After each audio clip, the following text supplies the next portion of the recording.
자, 이제 주택건설 사업 절차입니다. 사업 절차 페이지 85페이지입니다. 자, 옆에는 또 한 개는 꼭 나오는 사항입니다. 집 한번 보시죠. 주택단지 건설 사업의 계획 승인이다 이렇게 얘기합니다. 단지 사업의 승인 절차입니다. 자, 보겠습니다. 칠판 보세요. 자, 그래서 우리가 주택건설이죠. 주택단지 건설이다 합니다. 주택단지 주택의 건설 30호 이상입니다. 자, 요 주택의 건설은 이제 마음대로 못하죠. 주택 건설할 수 있는 사업조체, 사업조체들이 주택을 건설할 수 있다라고 했습니다. 이들이 주택 건설 사업을 위해서 주택 건설 사업, 이 사업 계획을 세운다. 해서 주택 건설 사업 계획서를 작성해서 요 계획을 승인 받으면 공사나 사업에 착수를 할 수가 있습니다. 해서 완성이 되어지면 주택 건설은요 사용 검사라 부릅니다. 사용 검사. 사용 검사 받아서 합격되어지면 해당 주택에 입주를 하게 해준다 이렇게 말합니다. 그래서 앞전 시간에 사업 주체 배웠습니다. 자, 사업계획 승인입니다. 주택건설 사업은 첫 번째입니다. 사업계획 승인의 성격은 무엇이냐? 성격을 먼저 하나 이해하시고, 두 번째는요 사업계획 승인받는 대상 주택의 범위가 어디까지냐 보시고요. 세 번째입니다. 사업계획 승인 누구 한다? 승인권자가 누구냐 아셔야 되고요. 네 번째, 주택건설 사업계획 승인받기 위한 요건이 무엇이냐 아시고요. 다섯 번째, 승인의 효과가 무엇이다. 딱 나와야 됩니다. 성격입니다. 건축은 기속행위였습니다. 그런데 주택단지 건설 사업계획 승인은요, 재량행위다. 그래서 요건을 갖추고 온다 할지라도 승인을 반려할 수 있는 재량 거부할 수가 있다. 이렇게 말합니다. 그래서요, 사업계획 승인을 신청하면, 사업계획 승인 신청이 따르면 신청 60일입니다. 60일 안에 승인을 해준다가 아니고 승인할지 말지 여부를 결정해서 통보를 해준다 이렇게 얘기합니다. 그래서 이 말은요 60일 안에 요건을 갖춰도 승인 안 해줄 수도 있다라고 하는 재량행위가 이게 포함이 되어 있습니다. 이렇게 해석합니다. 이제 판례도 계속 이렇게 판례가 나옵니다. 그러면 두 번째입니다. 다음 페이지입니다. 주택건설 사업계획 승인받는 대상이 나옵니다. 대상이 나와요. 표가 크게 나오죠. 다음 페이지에 큰 표가 나옵니다. 자, 우리 단독주택 일대에는 이제 30호 이상 한 번에 나와 있습니다. 단독은 30호라 부릅니다.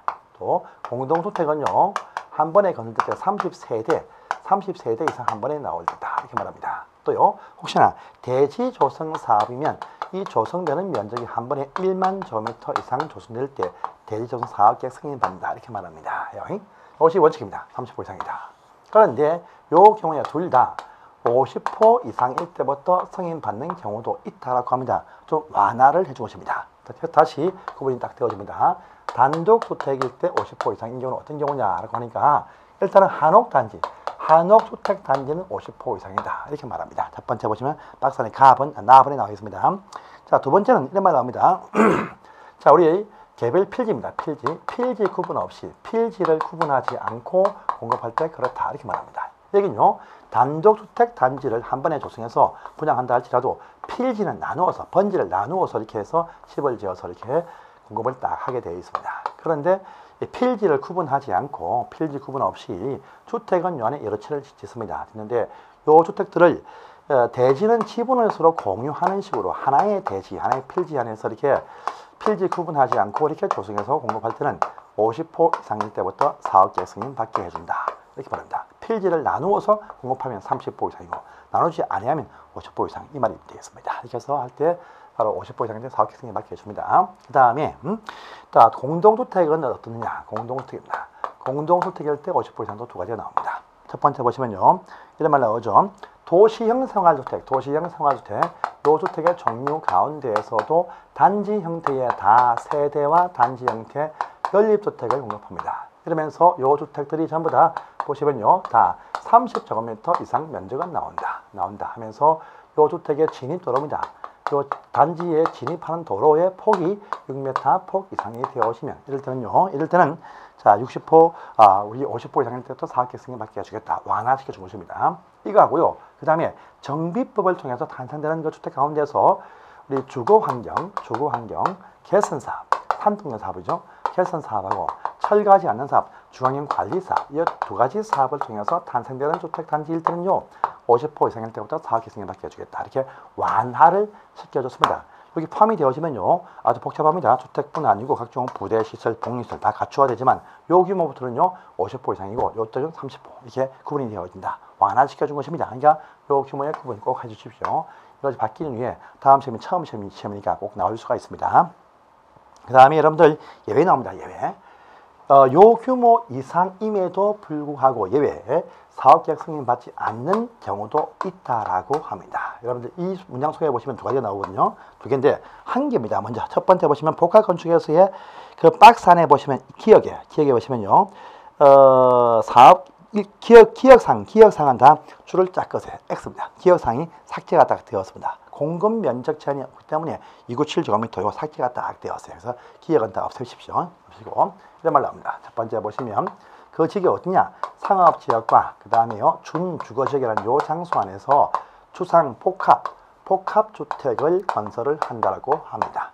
복합주택을 건설한다 이렇게 말합니다. 밑에는 상가, 위에는 주택 이렇게 복합으로 주택을 상업지역 안에서 건설을 합니다. 이럴 때 요 주택의 수가 최대 300세대 미만이면서 30세대 이상이라고 할 때는 그러면서 요 주택만 다 합한 면적, 전체를 합한 면적이 있습니다. 이 면적과 상가를 포함한 전체 건물의 연 면적과 비교를 딱 해보니까 주택이 차지하는 그 면적이 90% 미만이 된다라는 말합니다. 여기는요. 상업지역 내에서 빌딩 숲속에서 나홀로 한 동짜리 복합형 아파트 지을 때에는 요 속에 뭡니까? 뭐 단지와 같은 뭐 놀이터, 조경 이런 거 설치 안 해도 된다 이렇게 말합니다. 그래서 이 경우는요 그냥 건축에 받아서 복잡한 사업계획 절차를 밟지 않고 건축을 하게 해준다. 상업지역에 상업지역과 어울리는 그런 식의 아파트가 탄생하기 위해서 상업지역 내에서는 놀이터 이런 거 설치 안 해도 된다라는 어떤 혜택을 주기 위해서 이렇게 예를 두고 있습니다. 다음에 두 번째입니다. 저기 농협 자금, 농협 중앙에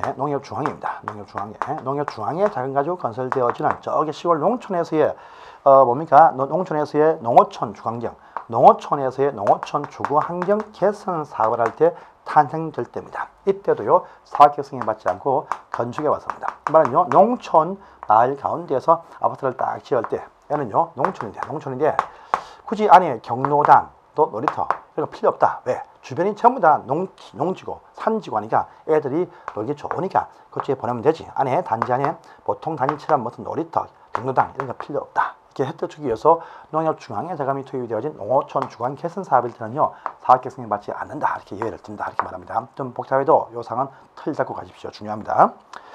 그 다음에 세 번째입니다. 사업계획 승인은 그러면 누가 하느냐 보겠습니다. 승인 이건 지울게요. 사업계획 승인은 누가 하느냐가 등장합니다. 누구한테 주택건설 사업계획 승인을 받느냐. 이 얘기는요. 누가 요 제한권을 행사를 하느냐 이 얘기입니다. 보통 건축은 시군구청장이었습니다. 그런데 주택은요 아주 복잡합니다. 일단 요 대지입니다. 대지 면적일 10만 제곱미터, 10만 제곱미터 딱 나뉘어서 요 규모 이상 일대하고 요 규모 미만 일대를 구분을 딱 합니다. 미만과 이상을 구분해요. 요 규모 이상일 때는 보시면 이렇게 표현합니다. 시, 도지사, 대도시가 승인한다. 딱 표현해요. 자, 10만 제곱미터 안 될 때는 딱 보시면 오른쪽에 있죠? 쫙 나와 있습니다. 특별시장, 광역시장, 시장, 군소 등이 승인한다. 이게 딱 나와 있어요. 자, 그러면 잘 보시면요. 여러분들 여기 시도할 때 시 뭡니까? 특별시와 광역시를 말합니다. 또요 대도시 안에도 보시면 요 시가 포함이 되어 있습니다. 포함이 되어 있어. 잘 보시면요. 도 단위 지역에서만 시와 군 단위가 구분이 딱 되어집니다. 구분 딱 되어지죠. 큰 단지는 10만 이상 큰 단지는 도지사, 10만 안 되는 중소형 단지는 시장군수. 그런데 서울시와 인천시와 수원시 등의 큰 도시는요.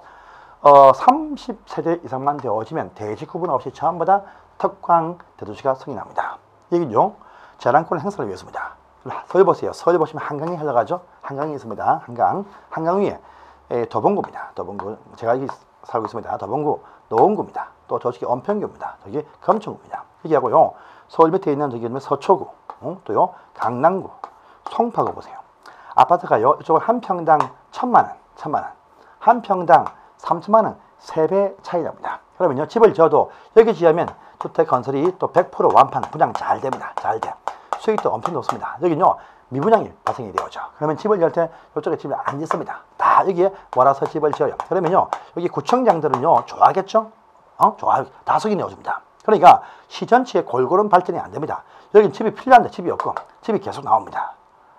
불균형 발전이 되어지니까 시 전체 차원에서 한쪽에 많이 몰린다. 석이는 안 내어줍니다. 이쪽에 짓겠다. 혜택을 막 줍니다. 통지해서 시 전체의 골고루 발전을 위해서 통제하기 위해서 서울시와 인천시 등의 큰 도시는요, 모든 단위는 다 승인 여부를 결정한 딱 지어줍니다. 그래서 작은 규모일 때 30개 안 되는 규모 작은 것은 구청장한테 넘겨주지만 30% 이상 규모 큰 단지는 다 서울시가 통제하기 위해서 승인권을 남발하는 것을 막기 위해서 이렇게 통제하기 위해서 이렇게 재량을 거부하기 위해서 이렇게 다 편성이 딱 되어 있습니다. 그래서 요 의미가 있으니까 이것도 봐주세요. 그 다음에 이제 국가에서 말입니다. 국토교통부 장관이 건축은 허가를 절대로 안 합니다. 못 합니다. 못해. 그런데요, 주택 건설은 엄청나게 많은 단지에서 국장이 개입해서 승인을 결정을 딱 지어줍니다. 참 많이 있어요. 일단 보시면 국가에서 시행한 사업들 참 많이 있습니다. 이것도요. 또 보시면 여러분들 흔히들 토지주택공사 아파트, LH 아파트 참 많이 보이죠. 이거 전부 다 장관 승인 받아서 짓는 사업장들입니다. 또요, 330만 제곱미터, 100만 평점 나오는 거대한 신도시 개발 사업과 택지 개발 사업을 합니다. 요 지역 내에서 탄생되는 단지들 다 장관 승인이 한다. 등등등등이 있습니다. 그래서 요까지만 다 보시면 되겠습니다. 거대한 사업과 토지공사 시행 사업들 다 장관이 승인한다. 이렇게 보시면 큰 차이점이 없습니다. 그 내용이 오른편에 보시면 나와 있습니다. 그 다음에 이제 분할 승인 나오죠. 분할 승인. 이건 아까 제가 공고 설명할 때 한 적이 있습니다. 공고 뭐냐, 그죠? 전체 사업장이 있는데 이 사업장을 나누어서 109, 209 이렇게 구분해서 쓸 수 있게 해준다라고 합니다. 그래서 단지가 아니고 공고, 착공신고죠. 착공신고, 착수 또는 분양 이거 하고요. 착공신고입니다. 착공신고하고 그 다음에 입주검사, 사용검사만 따로 할 수 있는 경우다 이렇게 말합니다. 이때 공구별 최소한 300세대 이상 나올 것이고 공구 사이에 6m 폭 이상의 못으로 갈림을 나누어라 이렇게 말합니다. 그런데 이때 이러한 공구별 분할 승인이 가능한 사업장이 뭐냐 하니까 주택건설 600세대 이상일 때 공구별 분할 승인하게 해준다 이렇게 말합니다. 그래서 600세대 이상일 때 거래하다 이렇게만 딱 체크하시고 여러분들이 넘어가시면 되겠습니다. 자 보시고요. 자 그 다음에 다 488페이지네요. 사업계획 승인의 조건이 있다. 조건이 나옵니다. 조금 어려운 상황이 나옵니다. 주택 건설할 때의 조건이 뭐냐 하고 보니까 원칙은요. 요겁니다. 대지. 집을 지을 땅 대지를 들고 와야 돼요. 대지에 대해서 원칙은요. 100% 다 소유하고 들고 올 것이다. 이것이 원칙입니다. 확보다. 그런데 땅을 100% 확보한다. 알받기 때문에 잘 힘들 수 있어. 있으니까 사용권 확보를 해야도 승인 내어준다. 이렇게 말합니다. 판단은 동의서입니다. 동의서. 그래서 깡패를 동원해서 깡패들이 가서 협박해서 지장 받아온다. 받아오면 승인 내어준다. 이 말 되겠습니다. 또요. 공공주택 건설 사업자, 국지토지, 공공주택 건설 사업자 시행사업은요. 이런 거 묻지 않고 승인 내어준다. 이렇게 말합니다. 그것이 원칙은 소유권인데 예외적으로 사용권도 있고 공공사업자 시행사업도 있다. 이렇게 되어져 있습니다. 일단은 보시면 원칙 보시고 밑에 예외에서 1번과 2번을 금방 확인하셨습니다. 또 예외 3번 보이죠? 3번입니다. 3번 좀 어려운 상인데 자, 예외적인 사항은 이 대지가 어딨냐 보니까요. 지구 단위 계획의 결정이 필요한 장소 어디겠습니까? 지구 단위 계획의 결정은 지구 단위 계획구역 내에서만 이루어진다. 이렇게 말합니다. 이 장소 안에서 주택 건설 사업을 합니다. 해요. 하는데 자, 대지에 관해서 사업 주체가 80% 이상의 권리를 확보를 딱 했습니다. 하고 나머지 대지에 대해서는요. 매도 청구할 수 있는 권리가 발생이 딱 되어지면 사업계획 승인을 내어준다. 이렇게 말합니다. 말이요. 자, 이때입니다. 요 매도 청구권의 발생은 어떻게 발생되느냐. 이것이 또 등장을 딱 합니다. 일단 장소가 요 장소 안에 발생이 될 것입니다. 기본 조건은 80%는 확보를 해야 됩니다. 더 나아가서 자, 95% 이상의 권한을 확보를 했습니다. 그러면요. 팔지 않는 모든 반대자한테 알박기이든 아니든 다 강제로 청구할 수가 있다. 이렇게 말합니다. 그런데 80이 넘고 95가 안 될 수 있어요. 그러면 자, 반대자한테 청구를 못합니다. 못하니까 이때는요. 지구 단위 계획구역. 여러분들 도시관리 계획으로 결정 고시하죠. 고시합니다. 발표 고시합니다. 고시하는데 이 고시하기 10년 전 그 이전부터 소유하고 있는 자에 대해서는요. 청구할 수가 없다라고 합니다. 그래서 이들을 제외한 나머지 자한테 청구할 수 있다 이렇게 말합니다. 그래서 이 고시하기 10년 전 아직까지 그 구역 결정 고시한 지가 10년 안 되어진 10년 전이 아니면 거주 이익이 없으니까 강제로 청구할 수 있다 이런 말 되겠습니다. 어려운 상황인데 이렇게 해서 이 매도 청구권이 발생이 되어지면 사업계획 승인을 할 수 있는 경우도 있다 이렇게 말합니다. 그래서 이 내용은요, 요 표현을 간단하게 488페이지에 있는 박스 안에 3번 요걸 보고 나서 그 다음에 좀 더 뒤로 넘어가시면요, 매도 청구권에서 그 내용이 나올 겁니다. 그래서 494페이지 가보시면 9번에 매도 청구권 해서 요 말이 쫙 등장이 되어집니다. 근데 이까지만 아세요? 요 권리 행사는 행사 방법 3개월 이상 먼저 사전에 시가로서 매도 청구를 시가로서 매수 협상을 먼저 제의한다. 이 협상이 안 될 때 안 될 때 이제 전국 2 이상의 신문에 공고합니다. 신문에 공고하고 그 다음에 이것이 보시면 30일 있다 경과가 딱 되어지면 그 다음에 바로 매도 청구 갈 수가 있다 이런 말이 딱 나오는데 여기까지는 보지 마시고 그냥 요 권리는 이런 장소 안에서 기본 조건이 80인데 더 나가서 95가 넘거나 95가 안 될 때는요, 이 장소 결정 고시한 그날부터 10년 전 이거 이전부터 소유하고 있는 자를 제외한 자한테 청구를 할 수가 있다. 요 문장만 기억하시면 되겠습니다. 돼요. 그래서 다시 앞으로 갑니다. 가시고 이제 사업계획성의 절차가 나옵니다. 489페이지입니다. 5번에 있어요. 자, 절차는 간단합니다. 아까 60일 날에 성인 여부를 결정해준다. 이것만 사실 아시면 되고 딴 거는 볼 거 하나도 없습니다. 그냥 파란색 보이죠? 성인 신청하면 60일 안에 결정 여부를 통보해준다. 만 아시고 넘어가시면 되겠습니다. 딴 건 필요 없습니다. 넘어가세요. 자, 효과입니다. 효과 이제 봅니다. 승인을 해줬다. 효과가 이제 또 등장을 합니다. 효과가 딱 나와요. 효과가 나옵니다. 지울게요. 요거는요. 자, 네 번째 효과입니다. 효과가 무엇이냐? 승인을 딱 내어주면요, 3년 안에 공사나 사업에 착수해야 될 착수의 의무가 발생한다. 이렇게 말합니다. 착수를 못하고 있어. 그럼 했던 승인을 취소할 수 있다. 이렇게 표현합니다. 3년입니다. 3년에 착수한다. 이것이 원칙입니다. 그런데 혹시나 해당 그 사업장이 공구별로 분할 승인 내어준 사업장이다 할 때는요, 최초 1공구 사업장은 역시 승인 3년 내에 착수한다. 가 원칙입니다. 그런데 그 이후에 2, 3, 4 공구들 그 이후 공구는요, 최초 공구 착공하면 이때부터 2년 안에 전부 다 착수한다. 이것이 원칙입니다. 그래서 이렇게 딱 잡고 넘어가시면 되겠습니다. 착수 신고 일단 넘어갑니다. 착수한 연장도 넘어가세요. 필요 없습니다. 오른편에 관련 인가 의지 또 효과인데 필요 없습니다. 다 넘어가세요. 자, 다음 페이지입니다. 492페이지입니다. 사업계획성의 취소 나오죠. 3년 내에 착수 안 한다. 그러면 취소할 수 있다. 이렇게만 딱 잡고 넘어가시면 되겠습니다. 그래서 그 내용이 박스 안에 1번에 있죠. 취소할 수 있다. 2번, 3번은요. 경매나 공매 등으로 사업자가 대지 소유권을 상실했다. 파산되었다. 할 때도 보시면 사업계획성 취소를 할 수 있다인데, 하지만 보정을 설정했으면 2번, 3번에 대한 취소하지 못한다. 왜? 보정인이 계속 사업을 해줄 것이니까 이 말이 되겠습니다. 자, 절차 필요 없고요. 변경 필요 없습니다. 넘어가시고요. 통합 심의라는 사항도 우리는 필요가 없는 사항이니까 넘어가시기 바랍니다. 각종 인허가 의제 사항에 관해서 통합적으로 심의하기 위해서 통합 심의를 위해서 공동위원회 설치한다라는 말이 있습니다. 참고로 보시면 공동위원회에 참가하는 그 위원들이 쭉인데 위원회가 아닌 것이 무엇이냐 한번 어렵게 나오면 나올 수 있지만 저희 시험은 나올 사항이 아니니까 여러분들 믿으시고 넘어가세요. 넘어가시면 되겠습니다. 자, 매도 청구권이 나왔네요. 아까 사업계획 승인의 요건과 아울러서 설명한 적이 있으니까 이것도 간단하게 체크만 하시고 넘어가시기 바랍니다. 자, 가시고요. 오른편에서 3관입니다. 시행 절차 나오죠. 자, 시행 절차에 대해서도 저희 시험은 나오지 아니합니다. 그러니까 이 파트도 넘어가시기 바랍니다. 시행 절차 저희 시험은 나오지 아니해요. 자, 넘어가시면 되겠습니다. 쭉쭉 넘어가시고 감리편도 우리는 시험에 나오지 아니합니다. 넘어가시기 바랍니다. 자, 쭉쭉 다 넘어가세요. 필요 없습니다, 실제.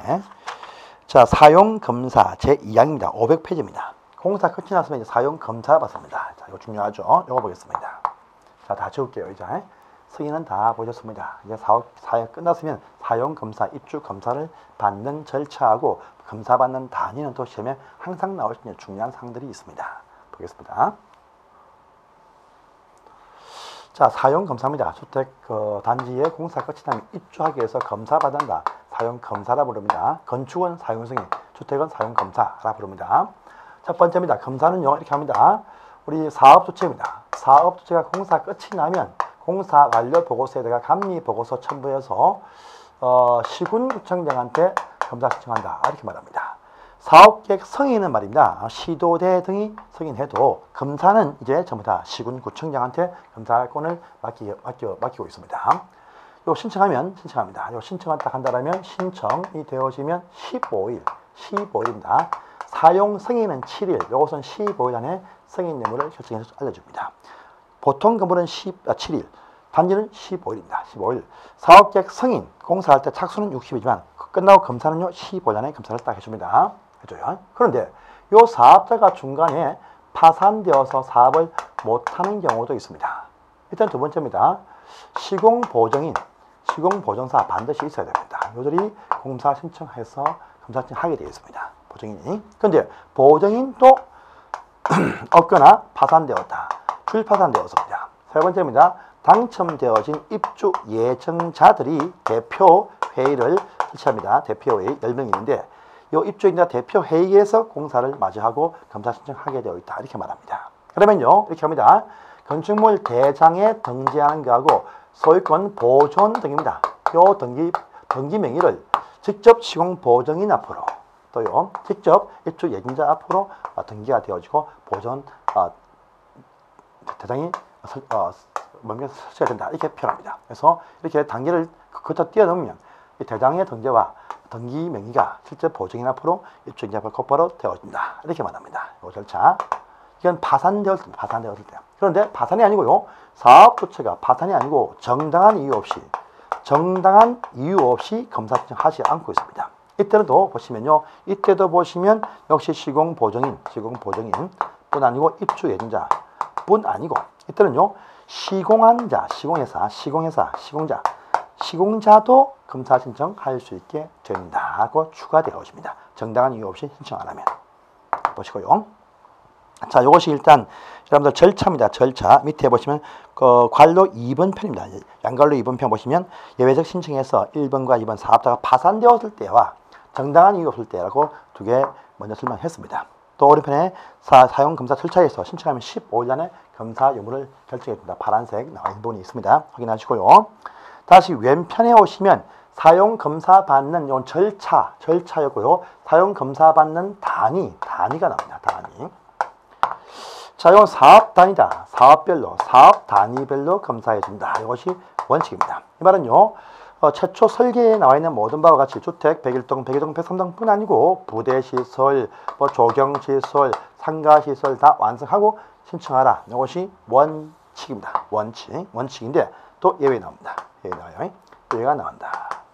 일단 먼저 아까 공구별로 분할 성인 내어준 사업장, 사업장은 착공 신고와 사용 검사를 따로 한다 했습니다. 그러니까 일단 공구별로 사용 검사 신청을 당연히 할 수가 있습니다. 입주 검사입니다. 그 다음에 주택입니다. 주택에 대해서는요 동별로 해가지고요. 이것이 주택이면 요 101동, 102동, 103동 요 동들이 완성되어지면 기타 잡시설 완성이 안 되어도 이게 먼저 입주하게 사용검사 신청할 수 있다. 이렇게 또 얘기를 하고 있습니다. 자, 이것이 이번에 공구별 및 동별 사용검사 딱 나왔습니다. 그 다음에 오른편에 제일 밑에 보세요. 임시승인 딱 나와 있죠. 그래서 공구별이든 동별이든 단지 전체든 간에 검사 받아야 입주할 수 있고 등기납니다. 그런데 등기는 안 떨어져도요. 등기는 안 나도 먼저 임시로 쓸 수 있는 임시 사용 승인도 단지 사업일 때 할 수가 있다라고 합니다. 자, 이럴 때 보시면 이렇게 합니다. 이 사업이 대지 조성 사업이면 구획별로 먼저 쓰게만 해주겠다. 이렇게 말합니다. 할 수 있다. 그 다음에요. 자, 우리 건물입니다. 건축물들은 동별로 임시승인 할 수가 있다. 그런데 주택 건물이면 동별로 사용 검사를 내어줍니다. 이게요, 기타 상가 등 건물일 때 그렇다. 이 얘기입니다. 그런데 하나 더, 공동주택도 주택이니까 동별 검사 내어주는데 공동주택은요 세대별로 임시 사용 승인을 내어줄 수가 있다. 이 말 딱 나오네요. 이건 여기입니다. 한 동이 다 완성이 딱 되어지면 이 동별로 사용임사 내어줍니다. 그런데 위층은 공사를 막 하고 있습니다. 밑에 층이 일부가 완성이 딱 되었다. 시끄러워도 좀 쓰겠다, 입주하겠다 하면 요 세대별로 입주하게 해준다. 등기는 안 놔도 요 말 되겠다. 공동주택에는 세대별로 임시 승인 내어줄 수 있다. 라는 말 중요한 사항입니다. 요거 제일 끝에 나와 있죠. 그래서 501페이지 제일 밑에 줄을 보시면 관로 1번하고 다음 페이지 이어서 보시면 관로 2번 참 중요한 사항입니다. 공동주택 안에서 세대별로 임시 승인할 수가 있다는 요 문장 참 중요합니다. 자, 보시기 바랍니다. 자, 이제 제4절에 주택 건설 사업의 촉진 대책을 또 보겠습니다. 이것도 한 문제 꼭 나올 수 있는 사항이 있습니다. 주택 건설을 촉진하기 위해서 촉진하는 대책이 있다. 이렇게 말합니다. 촉진 대책. 좀 이것도 중요한 사항입니다. 자, 보겠습니다. 주택 건설 사업의 촉진을 위한 대책이 무엇이냐 보니까 자, 첫 번째입니다. 1번과 2번입니다. 주택을 건설할 땅, 대지입니다. 대지. 집을 지을 땅, 대지. 또요, 옆에 인근의 타인의 토지, 인근의 타인의 토지도 있습니다. 있어요. 집을 지을 땅이 아닙니다. 자, 집을 지을 대지가 필요하니까 이 땅은 안 판다. 그러면 이 땅을 강제로 수용하거나 영구 사용하면 참 편리해야 됩니다. 뺏겨준다. 합니다. 또요, 공사할 때 요 안에 사무실 내고 뭡니까 물건 쌓아주고 하면 방해됩니다. 옆에 있는 이 땅에 대해서 강제로 사업을 해서 출입도 할 수 있고 또 방해물 제거도 할 수 있고 또 강제로 이 공사할 때 동안 일시 사용도 할 수가 있으면 참 편리합니다. 해요. 이런 권리도 준다. 이렇게 강제 임차도 하게 해줍니다. 이 말입니다. 그런데 이건요 모든 사업자한테 다 주지는 않습니다. 이러한 권리는요 공공주택 사업자 누굽니까? 국가, 지자체, 토지공사, 지방공사라고 하는 공공주택 건설 사업자들의 모든 사업장 아닙니다. 국민주택 건설 사업장 일대 한해서 준다. 이렇게 말합니다. 그래서 도시주택기금 플러스 85 이하 요 공사할 때만 요 권리를 준다. 이렇게 말합니다. 그래서 대지의 수용권 뺏는 거하고요. 강제 임차권하고 전부 다 공공주택 건설 사업자들의 국민주택 건설 사업 일대 한해서만 이것이 발생한다. 이렇게 이해하시면 되겠습니다. 1번과 2번이 있습니다. 그 다음에 오른편 3번입니다. 자, 우리 국가에서요, 또요, 토지주택공사가 지방에서 공사를 참 많이 합니다. 지방에서 할 때, 이 지방의 토지를 매수할 수 있을 것이고, 또 토지 보상도 합니다. 해주는데, 지방에 있는 그 시민들이 잘 응하지 않습니다. 할 때는요, 대신 해당 지방 자치단체의 그 지방을 잘 아는 공무원들한테 이것을 위탁하면 대신 매수와 보상 의무를 수행해준다. 이렇게 말합니다. 이런 권리가 나옵니다. 이럴 때 보시면 매수나 보상 해주면 요 대금의 2% 금액을 지급해주게 되어져 있다. 이렇게 되어져 있습니다. 3번에 있습니다. 보시고요. 4번 넘어가시고 5번입니다. 채빚이 나왔죠. 채빚이 언제 나오죠? 도시개발 사업을 환지 방식 사업할 때 보시면 한쪽에 보면 채빚이라고 하는 이것을 만들어 두어서 비용 충당을 위해서 이것을 처분한다 이렇게 말하죠. 입니다. 개발 사업이 끝나면 상당히 좋은 위치에 보시면 채비지가 쫙쫙 이렇게 나올 수가 있습니다. 이럴 때 요 한 켠 토지를 팔아가지고 이 판매한 비용 가지고 공사를 하는 것이죠. 이럴 때 요 채비지에 대해서 누가 우선 매각을 요구를 할 수가 있다 이렇게 말합니다.